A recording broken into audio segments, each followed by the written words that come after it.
6:30 हुए ना? लिख ले सुमित भाई।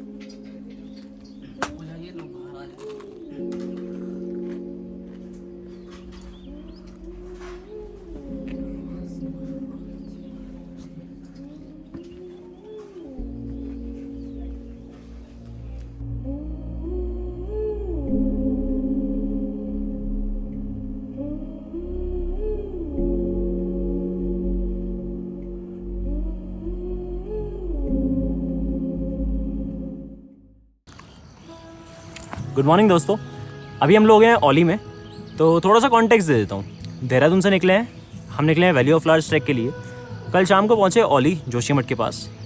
रास्ते इतने ज़्यादा ख़राब नहीं थे अभी तक तो। अब जितनी ज़्यादा बारिश होगी उसके हिसाब से, तो अगर आप आ रहे हो तो देख कर प्लान करना। बाकी हम लोग आज ओली से निकलेंगे गोविंद घाट के लिए, और गोविंद घाट से सीधा ट्रैक घांगरिया।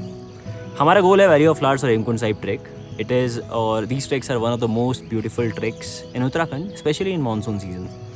तो अभी पहले यहाँ से निकलते हैं, नाश्ता वाश्ता करते हैं, और बाकी सफ़र की बातें सफ़र में मिलते हैं।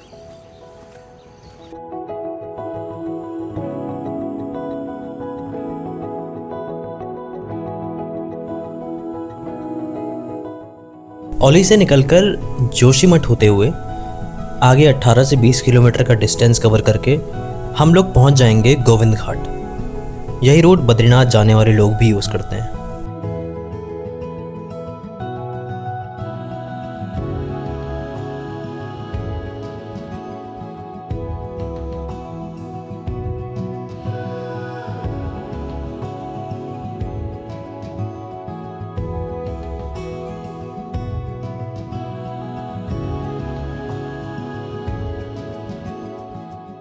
गोविंद घाट से 3-4 किलोमीटर आगे पुलना गांव है। अब गांव तक रोड की कनेक्टिविटी तो है, लेकिन आगे पर्सनल 4 व्हीलर्स अलाउड नहीं है। तो बस 3-4 किलोमीटर का ये डिस्टेंस लोकल जीप में तय किया। यहाँ गाड़ी के सहारे हम लोग पहुँच गए पुलना गाँव तक।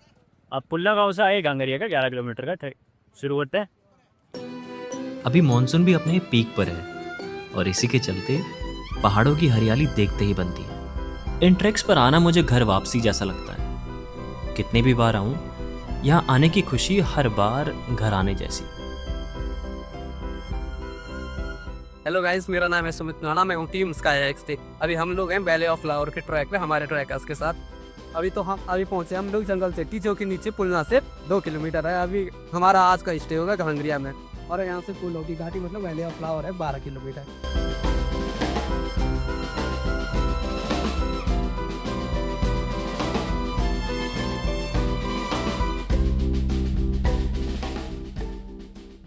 हाँ तो भाई 5 किलोमीटर कवर हो गया लगभग।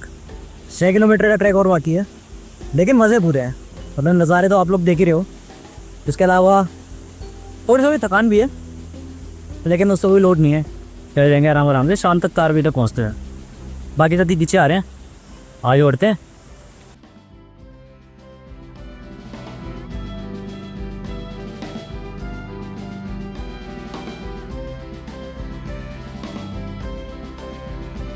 इस वक्त हम लोग भिंडार गांव क्रॉस करके लक्ष्मण गंगा नदी के पास आ पहुंचे हैं। यही नदी आगे अलकनंदा नदी में मिल जाएगी।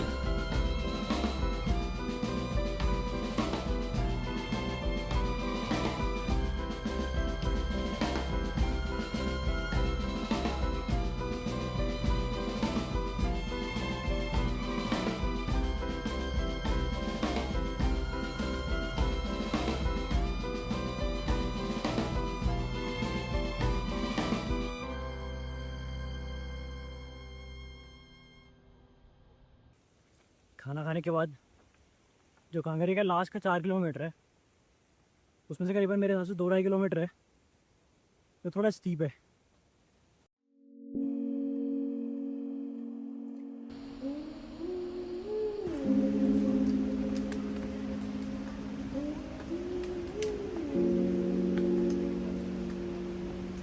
थक गए हैं भाई, थक गए? थक गए ऐसा लग रहा है आपको, बट हम नहीं थके।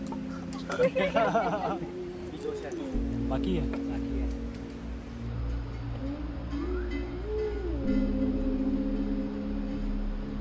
यहाँ से आगे घांगरिया का रास्ता काफी शांत और सुंदर है। लेकिन मुझे सबसे सुंदर लगा ये नेचुरल पानी का नलका, Himalayan tap water.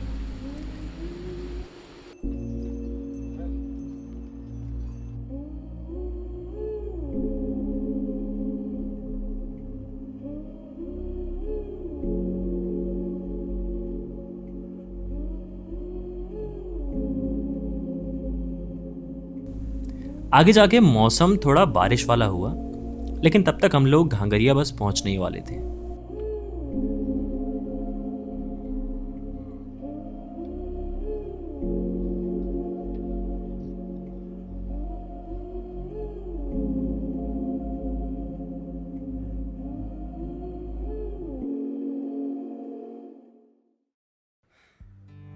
Finally reach Ghangaria.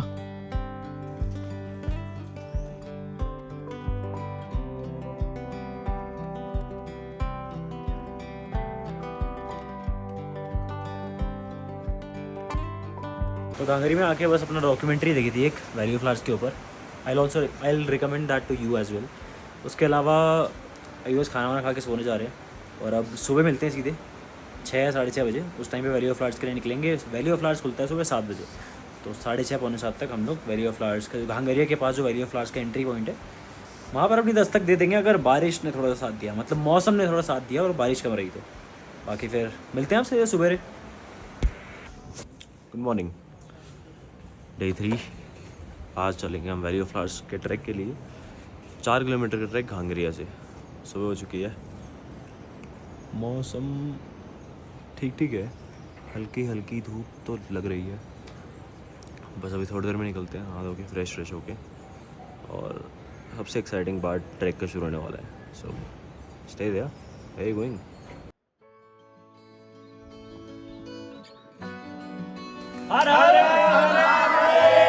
सुबह 7 बजे हमारी पूरी स्काई हाइक की टीम निकल पड़ी है इस छोटे 3-4 किलोमीटर के ट्रैक पर। Where my heart is full.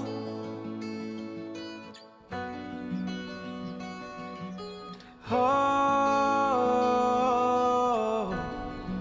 where I don't feel awake or cold. Valley तक पहुंचने का रास्ता भी कुछ कम सुंदर नहीं है। छोटा जंगल का फेज पार करके हम लोग आ गए पुष्पावती रिवर के पास। टिपरा ग्लेशियर से आती हुई ये नदी इस पूरी वैली के साथ साथ बहती है। Joy of little things in life. When do we ride? All feels right. It's waking up to tea in my bed. आज के ट्रैक को बहुत ज़्यादा लंबा तो नहीं कहूँगा, लेकिन हाँ, पुष्पावती रिवर क्रॉस करने के बाद 1.5-2 किलोमीटर की खड़ी चढ़ाई ज़रूर है।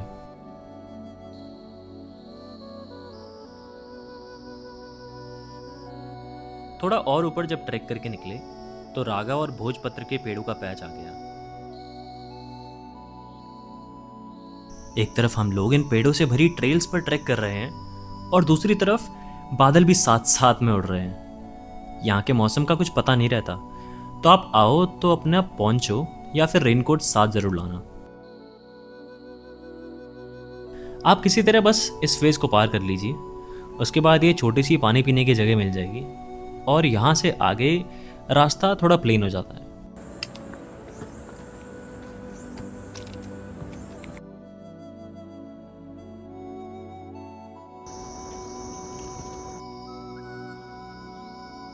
मॉनसून सीजन में इस ट्रैक का कुछ अलग ही रूप देखने को मिलता है। और ऐसा नहीं कि सिर्फ सुंदर, इस वैली की फ्लोरा यानी पेड़ पौधे फूल, इनकी इतनी मेडिसिनल वैल्यू है कि दुनिया भर से बॉटनिस्ट यहाँ स्टडी पर्पस के लिए भी आते हैं।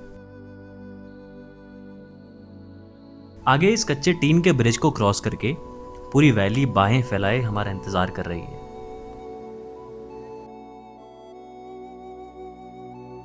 अब हल्की फुल्की मेहनत तो लगती है ट्रैक करने में, लेकिन उसके बदले में जो रिटर्न ऑन इन्वेस्टमेंट है उसका कोई हिसाब नहीं है।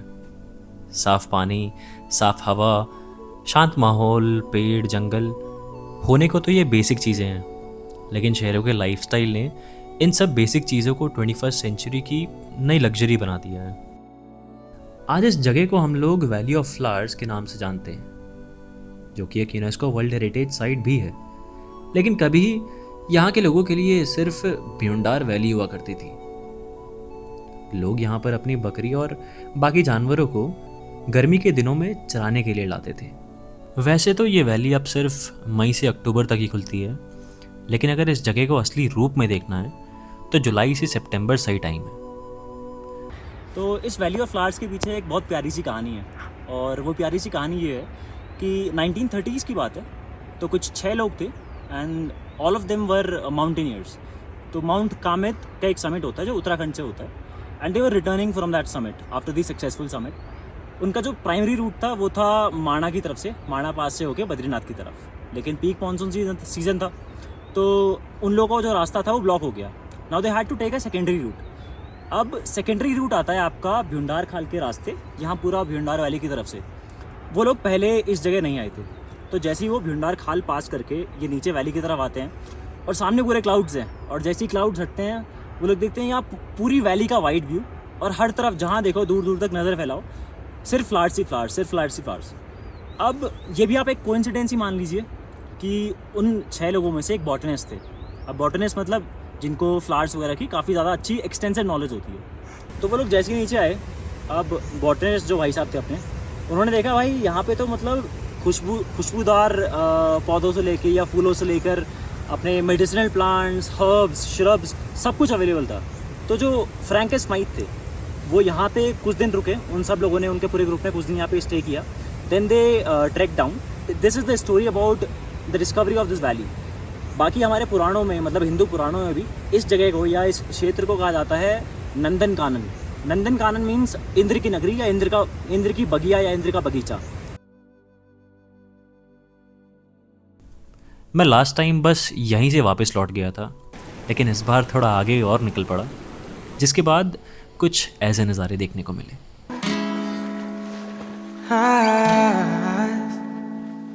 Cause I need another paradise.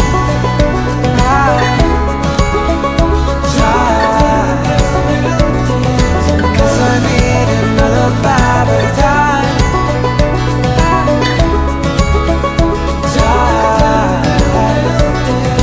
Cause I need another paradise. बाकी आज की कहानी सिर्फ इतनी थी।